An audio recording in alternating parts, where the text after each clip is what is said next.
ગુરુ માતા સુદીક્ષાજી, સાત સંગાતજી, પ્રેમથી બોલજો ધન નિરાકારજી. નવયુવકોમાં સજનતા અને શાલીનતા આ જીવન નિર્માણની મહત્વપૂર્ણ અવસ્થા 12 વર્ષથી 20 વર્ષ સુધીની છે. તેને કિશોર અવસ્થા કહેવાય છે. આ અવસ્થામાં મનુષ્ય ભીની માટી અને સૂકા લાકડાની જેમ ઉછરતી ઉંમરે જેવો બની જાય તેવો જ લગભગ અંત સુધી રહે છે.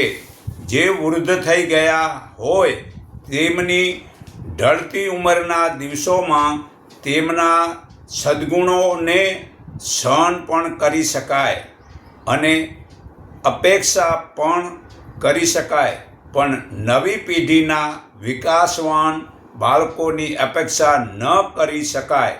ભવિષ્યમાં મહત્વપૂર્ણ ભૂમિકાઓ તેમણે જ ભજવવાની છે. નેતૃત્વ તેમના જ ખંભે આવવાનું છે.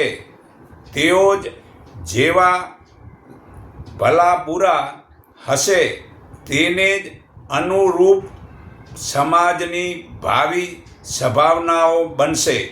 જો આપણે નજીકના ભવિષ્યમાં સમાજને સમુચિત તથા સંસ્કૃત જોવા ઈચ્છતા હોઈએ તો સમગ્ર ધ્યાન આપણી આશાસ્પદ ઉછળતી નવી પેઢી ઉપર કેન્દ્રિત કરવું પડશે. એ કહેવાની જરૂર નથી કે સમસ્ત લક્ષ્મી, સમૃદ્ધિ અને પ્રગતિ અને શાંતિ તથા સદ્ભાવનો આધાર મનુષ્યના સદ્ગુણો ઉપર છે. દુર્ગુણથી વ્યક્તિ હાથમાં આવેલી સંપત્તિ અને વારસામાં મળેલી સમૃદ્ધિ પણ ગુમાવી બેસે છે, અને દુર્ગુણી વ્યક્તિ ગઈ ગુજરી પરિસ્થિતિમાં રહેવા છતાં પ્રગતિના 1000 માર્ગ પ્રાપ્ત કરી લે છે. સદ્ગુણોની સંપત્તિ જ વ્યક્તિને પ્રતિભાવના બનાવે છે અને પ્રખર પ્રતિવત દરેક ક્ષેત્રમાં સફળતાઓ પ્રાપ્ત કરતું જાય છે. વિદ્યા, ધન અને સ્વાસ્થ્યના આધારે ઉન્નતિ કરી શકાય એવું કહેવાય છે, પણ તેનાથી વધારે શ્રેષ્ઠ પ્રગતિનો આધાર સદ્ગુણ છે. સદ્ગુણી વ્યક્તિ પોતાના કૌશલ્યના આધારે કોઈ સિદ્ધિ પ્રાપ્ત ન કરી લે છે, પણ તે ઘમંડમાં ઉદ્ધત આચરણ કરીને પોતાની તથા બીજાની શાંતિ નષ્ટ કરે છે. પોતાને અને પોતાની નજીકના સમાજને સંકટમાં નાખી દે છે. તો આવી મતલબ કે જે સિદ્ધિએ શું કામની? તો જુઓ, પિતાએ પુત્રને થોડા ફળ લાવવા માટે પૈસા આપ્યા. તે છોકરો ત્યાંથી ચાલી નીકળ્યો તો તેને એક છોકરી દેખાઈ જેનું વસ્ત્ર ફાટી ગયું હતું. તેને પોતાનું શરીર ઢાંકવામાં ખૂબ તકલીફ પડતી હતી. પુત્રે પિતાએ આપેલા પૈસાથી એક સાડી ખરીદી અને તે કન્યાને આપી તથા ખાલી હાથે ઘેર પાછો ફર્યો. પિતાએ પૂછ્યું, ફળ ક્યાં છે? છોકરાએ બધી વાત સાચી બતાવી દીધી. પિતાએ કહ્યું, બેટા, તે તો અમર ફળ લાવી દીધું. આ છોકરો સંત રંગદાસના નામે પ્રસિદ્ધ થયો. તો ભાઈ, કદાચ ફળ ના લાયો છતાં આ અમર ફળ કહેવાય. જે પરોપકાર કરે એનાથી મોટી કઈ વસ્તુ સારી હોઈ શકે? તો વિચારો કે આપણે આ ઉગતી જુવાનીમાં સૌથી વધુ સદ્ગુણ કેળવવા વિદ્યા ભણવાની સાથે ખેલકૂદ તથા વ્યાયામ દ્વારા સ્વાસ્થ્ય વધારવામાં આવે, તેમજ જરૂરી વિવિધ કલા, કૌશલ્ય અને ચતુર શીખવામાં આવે. પણ સંતોષની વાત છે કે આ ઉંમરે સૌથી વધુ જરૂરિયાત સત્કર્તા અને તત્પરતાપૂર્વક સદ્ગુણોનો અભ્યાસ કરવામાં છે. ત્રાજવાના એક પલ્લામાં વિદ્યા, બળ, બુદ્ધિ, ધન, સંપત્તિ રાખવામાં આવે અને બીજા પલ્લામાં એકલું સદ્ગુણ મૂકવામાં આવે તો ચોક્કસ સદ્ગુણોનું પલ્લું વધારે ભારે અને ફળદાયક સિદ્ધ થશે. તો દુર્ગુણી વ્યક્તિ સાસાતું સંકટરૂપ જ છે. તે પોતાને માટે ડગલે ને પગલે કાંટા ઊભા કરશે, પોતાના પરિવારને ત્રાસ આપશે, સમાજમાં અનેક મૂંઝવણો ઊભી કરશે. તેની કમાણી ચાહે ગમે એટલું વધુ હોય પણ તે કુકર્મ વધારવામાં અને અશાંતિ ઉત્પાદન કરનાર માર્ગ જ ખર્ચાશે. આવો મનુષ્ય અપયશ, નિંદા, ધૂણા, વેર અને તિરસ્કાર પામીને છેવટે નરકની તકલીફો સહન કરે છે, નરકમાં જવું પડે છે. તો વડીલોએ માત્ર એટલું જ ન વિચારવું જોઈએ કે તેમના બાળકો કમાવ, ચતુર અને કોઈક અધિકારી બની જાય, પરંતુ વધારે ધ્યાન એ વાતનું રાખવું જોઈએ કે બાળકો સચ્ચારિત્ર, સદ્ગુણી, સજ્જન, સંસ્કારવાન બને. એ જ તેમના જીવનની સૌથી મોટી લાભદાયક સંપત્તિ સિદ્ધ થશે. એ જ મોટી સાચી મૂડી છે. તેના આધારે તેઓ પોતાનું જીવન સુખી, સમૃદ્ધ અને સન્મુક્ત બનાવી શકશે. સાચો પ્યાર એને જ કહે છે જેણે પોતાના બાળકોને સદ્ગુણી બનાવવા માટે કંઈ બાકી ન રાખ્યું હોય. તે જ વડીલો પોતાના કર્તવ્ય પાલનમાં સફળ થયા કહેવાશે. સાચો શિક્ષક તે જ છે. ખેલકૂદ, ગણિત, ઇતિહાસ વગેરેના પુસ્તકો જ્ઞાન આપી સંતોષ નથી થતા, પરંતુ વિદ્યાર્થીઓના જીવનમાં સદ્ગુણોનો માત્ર વધારવામાં જ પ્રવૃત્ત રહે છે.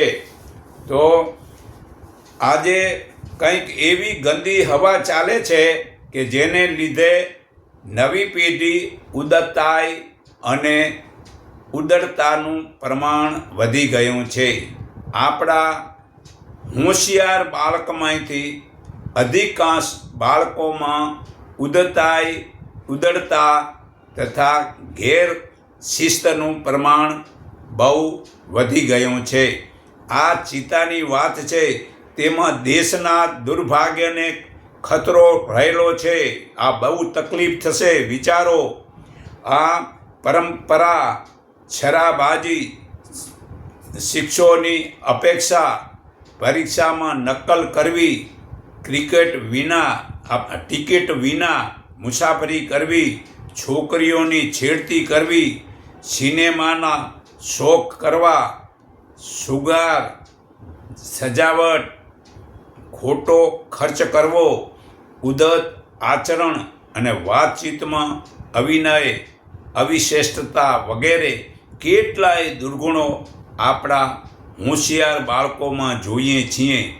તો ભારે ચિંતા થાય છે કે આવા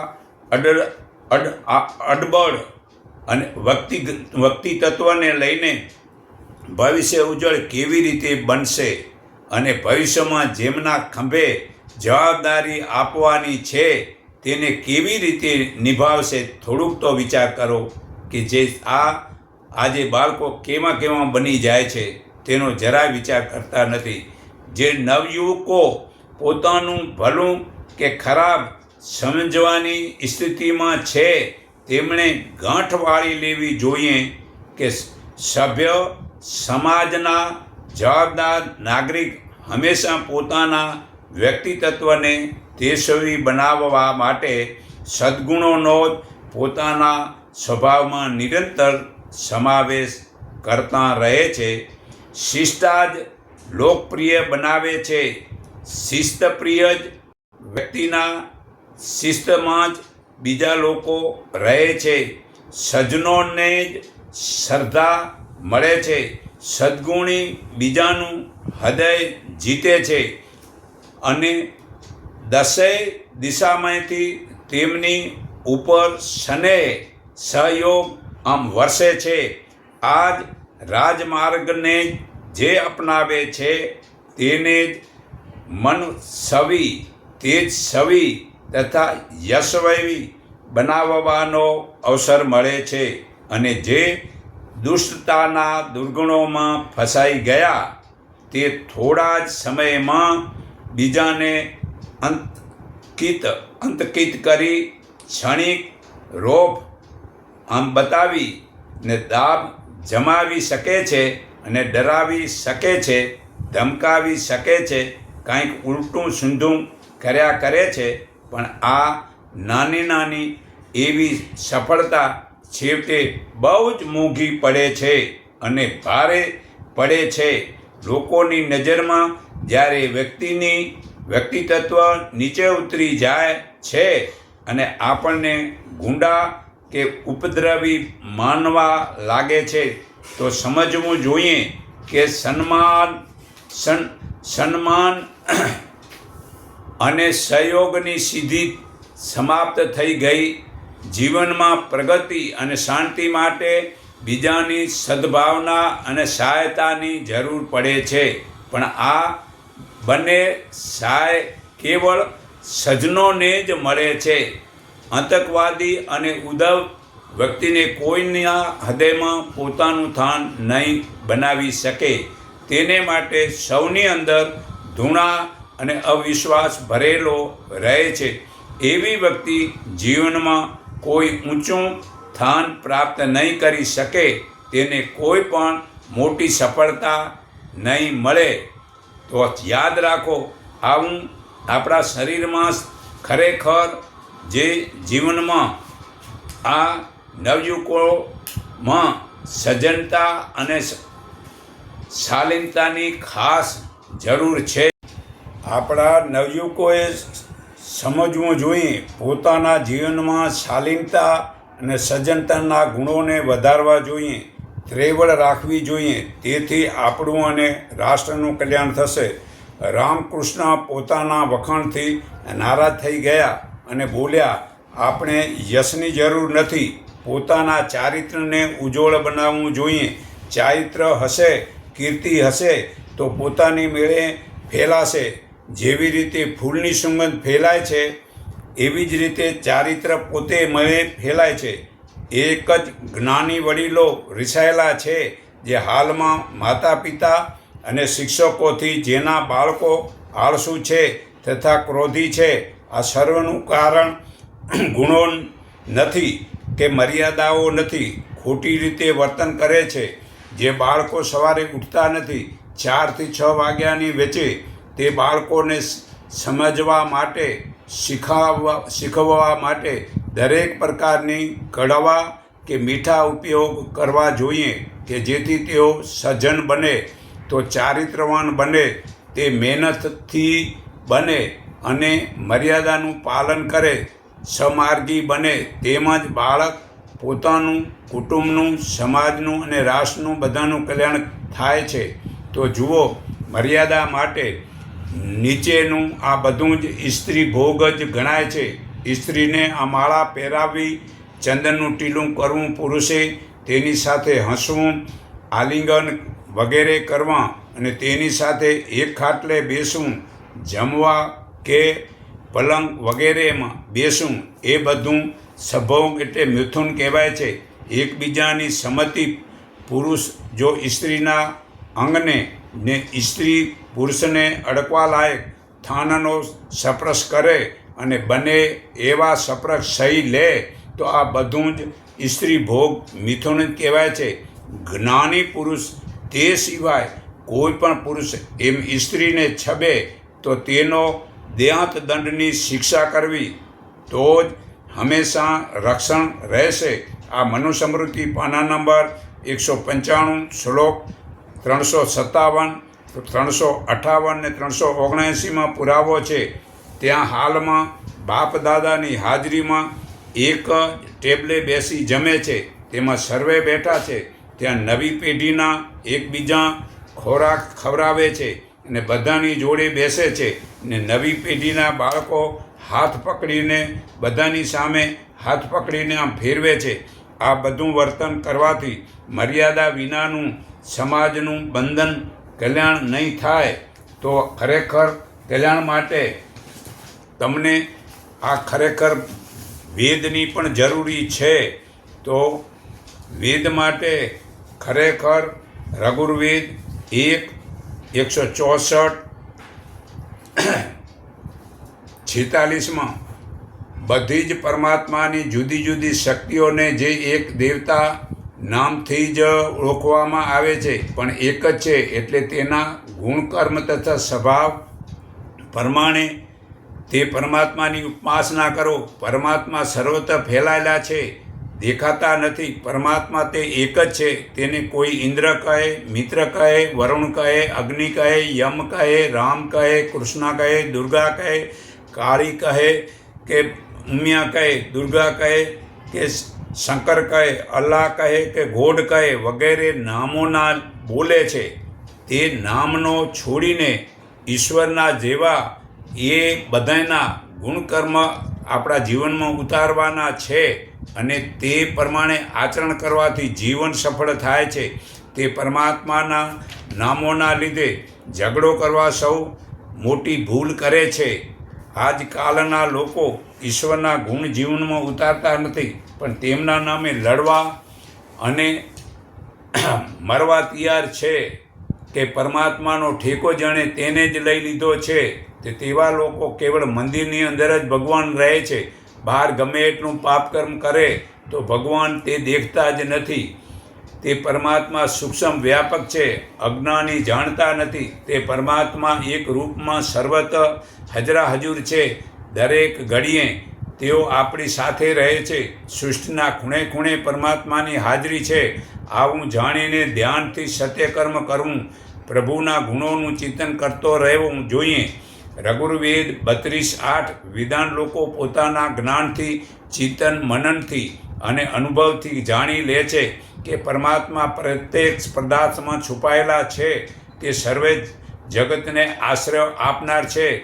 ઈશ્વર વડે સર્વે સૃષ્ટિ તેમજ પ્રાણીઓની રચના થઈ છે અને પ્રલયકાળમાં તેઓ સૃષ્ટિમાં સમાઈ જાય છે. આ રીતે ભગવાનની સર્વત્ર હાજરી હોવાનું સ્વીકારી લેવાથી આપણું આત્માબળ વધે છે. હંમેશા એક શક્તિશાળી સમર્થ મિત્રની સહાયથી જાગૃતિ આવે છે અને સારા કર્મો કરવાની મનની પ્રવૃત્તિઓ વધે છે. મનુષ્ય સત્કર્મમાં સતત પ્રવૃત્ત રહે છે, ત્યારે ખોટી પ્રવૃત્તિઓથી તે બચી જાય છે અને દેવતા બનવાનો માર્ગ આગળ વધતો જાય છે. સર્વવ્યાપી પરમાત્માને પોતાના આધાર બનાવનાર મનુષ્ય હંમેશા સુખી રહે છે. માયા, મોહ, લોભ, અહંકાર વગેરે આ રાક્ષસો છે, પણ તેણે દગાવી શકતા નથી. તેને હંમેશા પોતાના હૃદયમાં આત્મજ્ઞાનના દર્શન થાય છે. પણ આપણો આત્મા તે પરમાત્માનો જ સૂક્ષ્મ અંશ છે. તેનાથી જ આ શરીર ચેતન રહે છે. શક્તિનો અખૂટ ભંડારો આપણા પોતાનામાં જ હાજર છે, પણ આપણે અજ્ઞાનવશ આ હકીકતને સાચી માનતા નથી અને હંમેશા ખોટા રોદડા રડીએ છીએ. જ્યારે આપણને આપણા પોતાના શરીરમાં રહેલ જ્ઞાનથી, અનુભવથી અને વિવેકથી પોતાની અંદર પરમાત્માની શક્તિનો અનુભવ થાય છે. આ શક્તિથી આત્માબળ વધે છે અને તેથી જીવનની મુશ્કેલીઓ મટે છે. તે દયાળુ પિતાનો હાથ આપણા માથા ઉપર રહે છે અને તે આપણું રક્ષણ કરતા રહે છે. સર્વશક્તિમાન પરમાત્માનો આશ્રય જ સંસારિક દુઃખોથી મુક્ત આપવી શકે છે. તો રઘુર્વેદ 10:27-5 હે મનુષ્યો, તમારી આત્મવિશ્વાસની શક્તિ ખૂબ જ બળવાન છે. તમારા આત્માને કોઈ ડગાવી શકે નહીં. જ્યારે ખોટા અને મોટા પર્વતો જેવડો અવરોધો પણ તમારો રસ્તો રોકી શકે તેમ નથી. તો ત્યારે સાધારણ વિઘ્નોની તો શું તાકાત છે કે મનુષ્ય તમે સૂર્ય કરતાંય વધારે બળવાન છો. સંસારમાં જો કોઈ સૌથી મોટી શક્તિ હોય તો આત્માશક્તિ, અને આત્માશક્તિ જ પુરુષ શક્તિને જાગૃત કરે છે. પરંતુ સર્વે સંસારનું ઉત્પાદન અને સારું કરવાનું શક્ય બને છે, ભલું કરવું શક્ય બને છે, અને પરમાત્માની સાથે એક રસ્તા સ્થાપવી અને નિરંતર જીવનમાં સારા લક્ષ્ય તરફ આગળ વધે છે.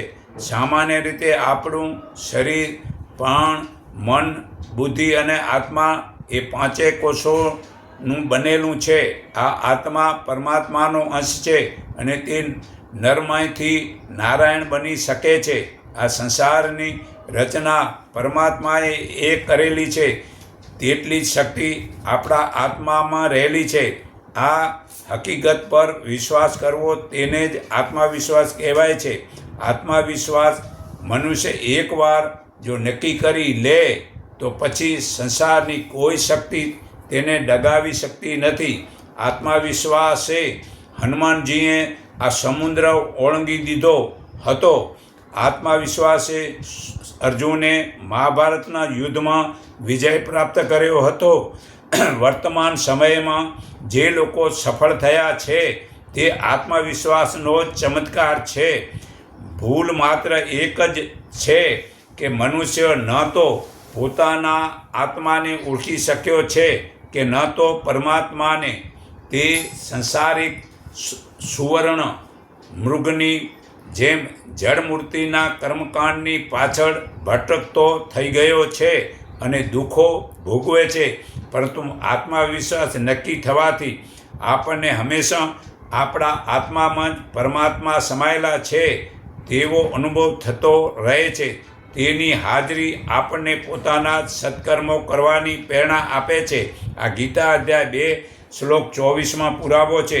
આત્મા નિત્ય, સનાતન અને બુદ્ધિથી પણ જે પર તે આત્મા છે. આ ગીતા અધ્યાય 3 શ્લોક 42માં પુરાવો છે. તો આ આત્મા દેહથી પર હોવા છતાં દેહમાં સાક્ષી રૂપે રહેલો છે અને પોતાને એનો માલિક સમજવાથી મહેશ્વર કહેવાય છે. અને સતુચિતું આનંદ સ્વરૂપ હોવાથી પરમાત્મા પણ કહેવાય છે. તે શરીરમાં છે છતાં શરીર સંબંધ રહિત છે. આ ગીતા અધ્યાય 13 શ્લોક 23માં પુરાવો છે. તો રઘુર્વેદ 7:31-5 હે મનુષ્યો, તમે કદી કોઈને કડવા વચનો કહેશો નહીં, કોઈની નિંદા કરતાં કે કુતગણની ન બનશો, દુઃખી લોકોને મદદ કરતા રહેજો, તમારું પ્રત્યેક શુભ કર્મ પરમાત્માને આપી દો. મીઠી વાણીથી બધાને સુખ મળે છે, બધા પ્રસન્ન અને સંતોષ થાય છે. જ્યારે કડવા વચનો હૃદયમાં પ્રસન્નચિત્ત રહેવાથી સર્વે દુઃખો મટે છે. જ્યારે કડવા વચન દુઃખમાં કાંટાની જેમ હૃદયમાં દુઃખ આપે છે. મીઠું બોલવું તે વશીકરણ મંત્ર છે.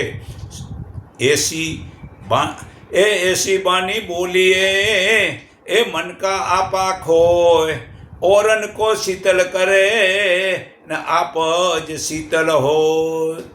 શાસ્ત્ર કા સંગ તો રૂધાઈ જાય છે. એના શાસ્ત્રનો ઘા તો રૂજાઈ જાય છે. શાસ્ત્રનો ઘા, આ શાસ્ત્રનો ઘા એ નહીં રૂજાઈ જાય છે, પરંતુ કડવી વાણીનો ઘા રૂંજાતો નથી. તો આંધળા, કાણા, લંગડા વગેરે પુરુષને તેમની મજાક ન કરવી જોઈએ તથા એમના દિલને દુભાવવું ન જોઈએ. બીજાની નિંદા કરવી નહીં. જે આપણને મદદ કરે છે તેના પ્રત્યે કરુણ ન બોલવું. જો આપણને પરમાત્માની કૃપા પ્રાપ્ત કરવી હોય તો હંમેશા શુભ કર્મ જ કરવા જોઈએ.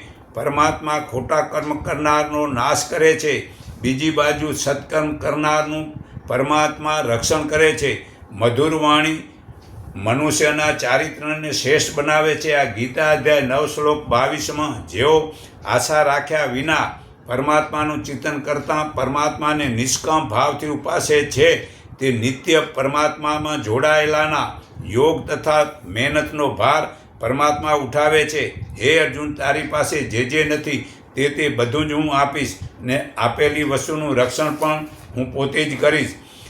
કાકરીના માર્યા કે દીન મરીએ, મેણાના માર્યા મરીએ વાડીલા, હેડો લગાડ્યો તમ સાથે. તો કાકરીનો માર તો રૂંઝાઈ જાય છે, પણ જે મનુષ્યને કડવું વેણનું મેણા મારે છે તે ભૂલાતું નથી. તો ગીતા અધ્યાય 9 શ્લોક 11-12. હે અર્જુન, મારા પરમ ભાવને ન જાણનારા મૂઢ લોકો, અજ્ઞાનતા વંશ મનુષ્ય શરીરમાં રહેલા સમસ્ત ભૂતોના ઈશ્વર સ્વરૂપ મને એવા પામર પરમાત્મા તત્વને ન જાણતા હોવાથી મને સાધારણ માનવી સમજી મારી અવજ્ઞા કરે છે. આવા વ્યર્થ આશાવાળા, વ્યર્થ કર્મવાળા, વ્યર્થ જ્ઞાનવાળા અને વિપરીત બુદ્ધિના લોકો મારી રાક્ષસી, અસુરી અને મોહપમાની પ્રકૃતિનો આશરો લેનારા હોય છે. તો ઋગ્વેદ 1:158-6 અજ્ઞાની લોકો લોભને વશ થઈને રોગ શોક વડે દુઃખી થાય છે, પરંતુ ધાર્મિક લોકો જ્ઞાન અને વિજ્ઞાન વધારીને સવાય પોતે બંધન મુક્ત થઈ બીજાઓને પણ સંસાર સાગર પાર કરે છે. અગ્નિ પ્રકાશ અને ઉર્જાના સ્ત્રોત છે. યજ્ઞથી ચેતનાનો ભાવ મનમાં જાગૃત થાય છે. તે અગ્નિ સાથે પોતાનો મિત્ર ભાવના ગુણો પોતાની અંદર ધારણ કરવા પડે છે. અગ્નિમય અને યજ્ઞમય જીવન જીવવાથી અજ્ઞાનનો અંધકાર દૂર થઈ જાય છે અને જાગૃતિ તથા પ્રકાશ એટલે કે જ્ઞાન મળે છે. આ પ્રમાણે મનુષ્ય જીવનની સફળતાનો માર્ગ મોકળો થાય છે. અગ્નિનો અર્થ પ્રકાશમય સ્વરૂપ પરમાત્મા પણ છે. પરમાત્મા જ્ઞાનનો સ્ત્રોત છે. હૃદય મંદિરમાં પરમાત્માની જ્યોતિ પ્રગટાવવાથી મનુષ્ય પવિત્ર અને ધાર્મિક, ઓજસી, તેજસી અને આભા મંડળી બને છે. પરમાત્માની હાજરીમાં દિવ્ય ગુણોનો વિકાસ થાય છે. જો આપણે પરમાત્માને આપણા સાથી બનાવી લઈએ તો પછી કોઈ પણ પ્રકારનો ડર રહેતો નથી. પરમાત્મા આપણી અંદર છે તેનું માનતા નથી એ દુઃખની વાત છે. જે લોભી મનુષ્ય છે તે માતા પિતા, ભાઈ બહેન, મિત્ર, સ્વામી કોઈનો પણ સંબંધ રાખતો જ નથી.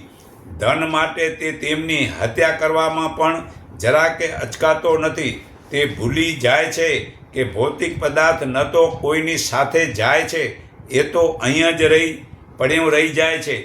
ઈશ્વર ભક્તિથી જ ધાર્મિક મનુષ્ય સાચા જ્ઞાન અને વિજ્ઞાનમાં પ્રકાશથી પોતાના જીવનને જ્ઞાનવાન પ્રકાશ કરી આપે છે. એકવાર પણ જો આપણને આત્મજ્ઞાન સમજાઈ જાય તો આ અમૂલ્ય ખજાનો મનુષ્યને જીવનભર ભૂલાતો નથી.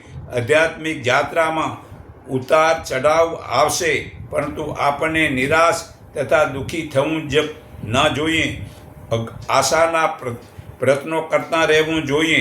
ત્યારે જ સંસારિક બંધનોથી મુક્ત બનીને મોક્ષ પ્રાપ્ત કરી શકીશું અને બીજાઓને પણ આ જ્ઞાનની પ્રેરણા પૂરી પાડી શકશું. તો આવો મનુષ્ય મને જન્મ મળ્યો છે તો પરમાત્માના આનંદમાં અમૂલ્ય ખજાનો ભેગો કરો. જે ભેળું હાલે તેવું ભેગું કરો, જેથી પોતાનું ને બીજાનું કલ્યાણ થાય.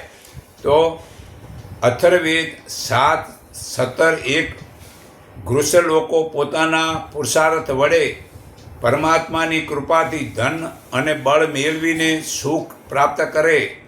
વેદમાં ધન કમાવાની કોઈ મનાઈ નથી, પરંતુ ઈમાનદારીથી વધુમાં વધુ મહેનત કરીને જે ધનથી સંતોષ માનીને થોડુંક ધન કમાવામાં આવે છે તે જ ઘણું જ સારું છે. આ ગીતા અધ્યાય 4 શ્લોક 21માં પુરાવો છે. જે આશારહિત છે, મન અને શરીરને વંશ રાખે છે, જેણે સર્વ ભોગના સાધનો છોડી દીધા છે, તે શરીર નિભાવ માટે કર્મ કરતો છતાં પાપ લાગતું નથી. અનિતિથી કમાયેલું ધન આપણા માટે સગવડો વધે છે, પરંતુ સાથે જ કુટુંબીજનોને આળસુ અને કામચોર, લોભી, લપટ અને રોગી પણ બનાવી દે છે. તે ધનથી સુખ ઓછું મળે છે અને દુઃખ વધુ મળે છે. તેની સાથે અનેક પ્રકારના દુર્ગુણો, વ્યસનો અને ફેશનો પણ આ કુટુંબમાં વધારો થાય છે. આપણી કમાણીની પવિત્રતા ખાસ ધ્યાન આપવું છે.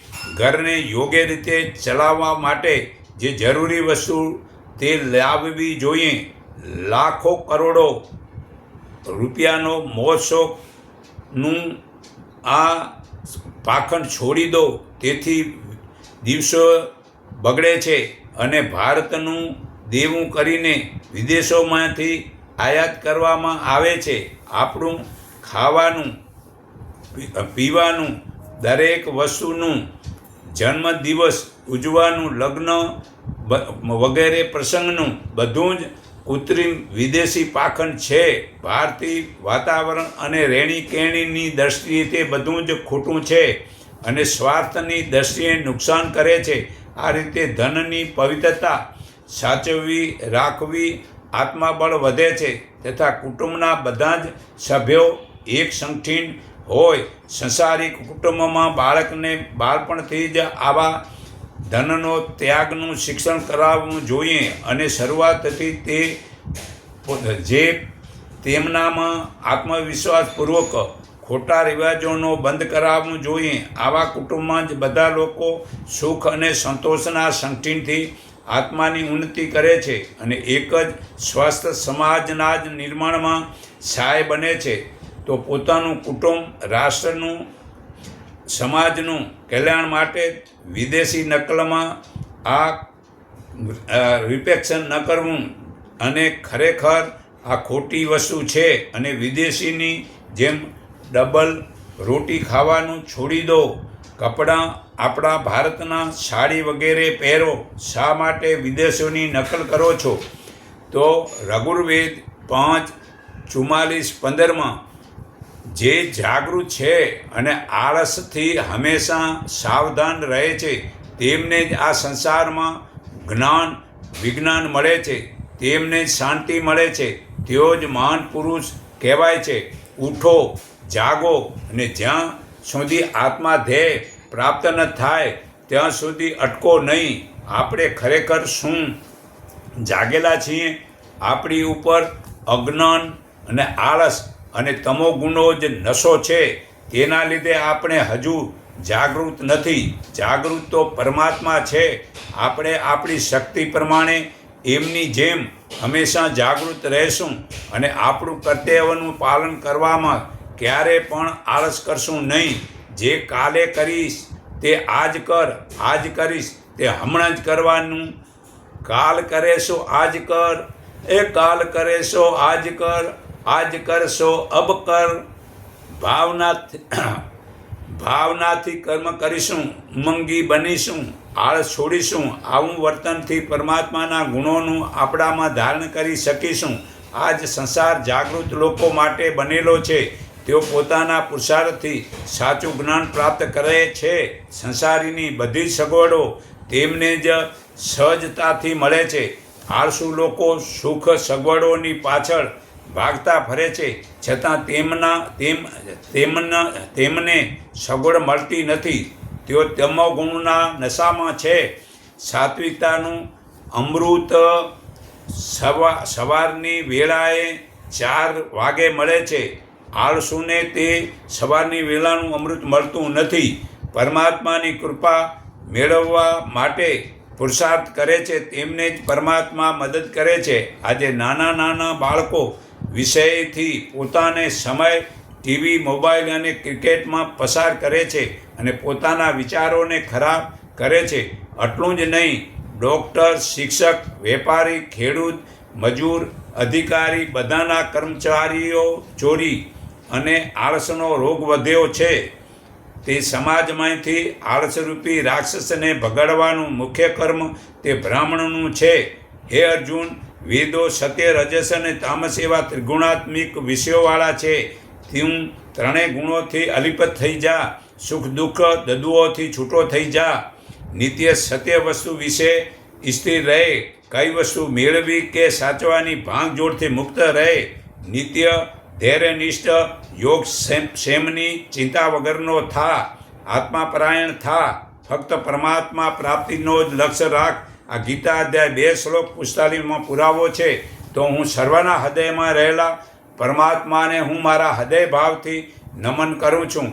એકને ઓળખો, એકને માનો, એક સંગઠિત થાવ, એટલું કહી મારી વાણી વિરમું છું.